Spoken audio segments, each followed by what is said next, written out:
সকাল সকাল ঘুম থেকে উঠে আমি বেরিয়ে পড়লাম আমরা একটা পেপার ওয়ার্কের কাজের জন্যে। তো ওখানে যাওয়ার আগে বুঝতে পারিনি যে এখানেই আমার হাফ দিন চলে যাবে। তো আমি ওখানে গেছিলাম 11টার সময়, আর বাড়ি আসতে আসতে আমার 3:30 বেজে গেছিলো। তো বাড়ি এসে আগে আমি ফ্রেশ হয়ে দেন আবার রেডি হয়ে বেরিয়ে গেছিলাম আমার প্রিয় মানুষটির সাথে টাইম স্পেন্ড করার জন্যে। তো তার সাথে টাইম স্পেন্ড করার পর যখন বাড়ি ব্যাক করছিলাম, তখন আমাদের এরিয়ার একটা মোমো স্টল থেকে আমরা দুজন মিলে মোমো খেয়ে নিলাম, অ্যান্ড তার সাথে আমরা অনেক গল্প টল্প করলাম। দেন তারপরে আমরা বাড়ি ব্যাক করতে লাগলাম। তো বাড়ি ব্যাক করার সময় সেই সময় আমার একটা পার্সেল আসে, তো আমরা ওটা রিসিভ করে দেন তাকে টাটা বলে আমি বাড়িতে চলে আসি। তো এসেই আগে আমি আমার পার্সেলটাকে ওপেন করি, যার মধ্যে ছিল বিউটিফুল কার্টেন অ্যান্ড খুব প্রিটি ছিল। তো আমি আমার বাবা দাদাকে বলিয়ে আমার রুমে কার্টেনগুলো লাগিয়ে নিয়েছি।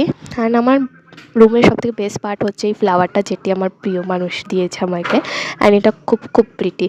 तो आज के जন্য এতটাই ভিডিওতে। तो मिलते हैं नेक्स्ट वीडियो में। Bye bye.